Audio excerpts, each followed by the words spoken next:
who's running for president as a Republican and has been highly critical of the Federal Reserve. I'm inviting all the candidates to swing through Mad Money to talk about your money.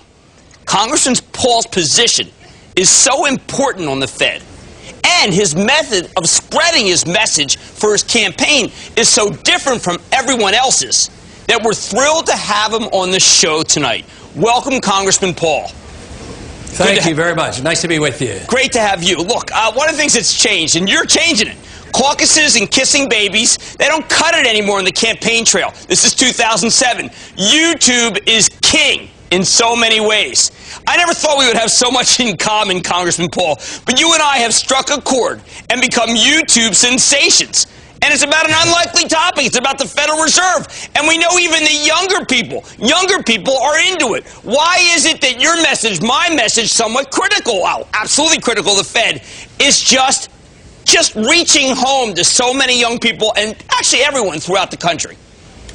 Well, to me, it's utterly amazing. When I go to the college campuses, I get the loudest applause when I criticize the Fed and indicate that I don't even like the Fed and think we should talk about getting rid of it. So it is an important issue, and I think this is the first time in over 100 years that it's become an issue in a presidential campaign. So I'm really excited about it because the monetary issue is something that has driven me to get involved in politics for a long time. Now, you have been, I think, spot on in saying that the Federal Reserve created the stock bubble with low margin rates and it created the housing bubble with low mortgage rates. Yet I never hear about anyone talking about investigating the Fed in Congress. It's a creature of Congress. Why don't we do it?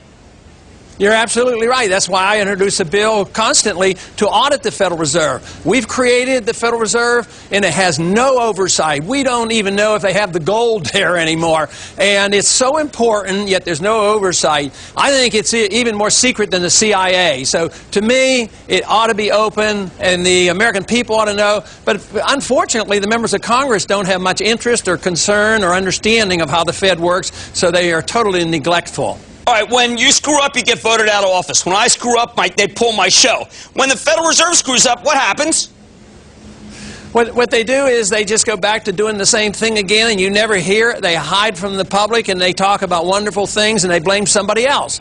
I mean, even Greenspan now is taking very little responsibility for the contribution that he has made to these financial bubbles, and they're not held accountable. That's why I don't like this monetary system that we have. All right, the Federal Reserve's current chairman, Ben Bernanke, started his job in January of 2006. That's exactly when the worst mortgages began to be propagated.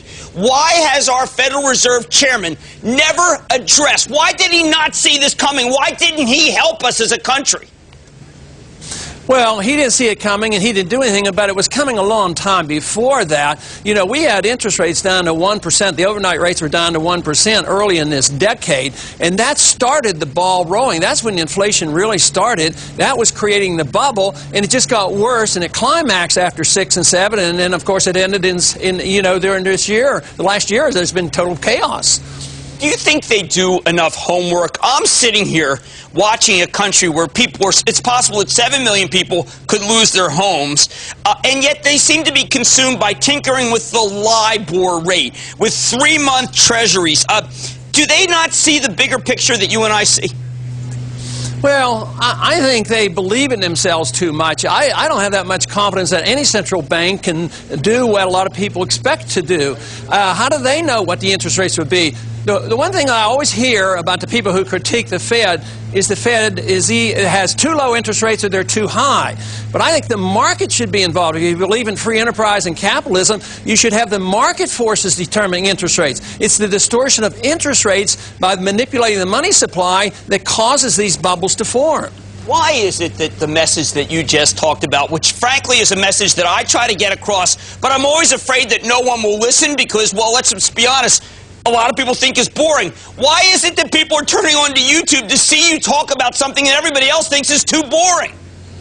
Because they're waking up, because they know there's a lot of inflation, people's standard of living is going down, and we have a world crisis building over the dollar. The dollar is going down in value, and we're dependent on borrowing money that we've created and sent overseas. So we're dependent on borrowing money from China now, and the people are waking up, and the young people realize it, and they understand what they're inheriting, and they understand the monetary system a lot more than a lot of people in Washington believe. can we have just actual hearings about what went wrong with this issue of mortgages? Call not just the Fed chairman, but other Fed important presidents and governors whom I think have been oblivious on this issue, and actually just held them accountable in front of the American people so we can get to the bottom of what is the worst crisis we've seen since the S&L crisis in 1990. You know, I think we have a pretty good chance. I think Barney Frank, our chairman of the Banking Committee, he's very open to this. He has done more than any other previous chairman has in the last several decades. So I'm optimistic that he's willing to do this, and I've continued to work with him, and I think we can get more hearings, but you just can't accomplish it overnight. Do you think you're changing the debate in this country? Do you think your fellow candidates are now realizing, because you're up there talking about it, that we have a large domestic problem, which is a run-amok, unregulated group of people who, frankly, are not responsive or held accountable to anybody?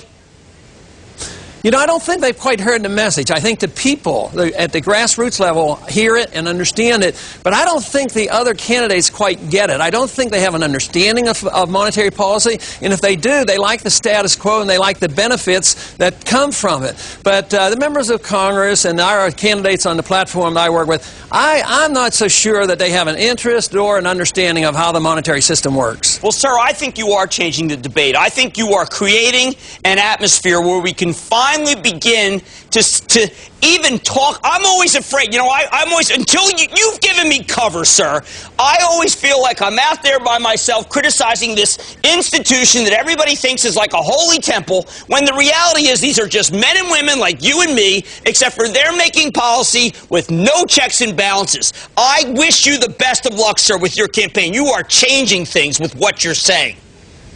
Thank you very much. I'm glad I was with you today. Absolutely. Congressman Ron Paul, good luck to you, sir.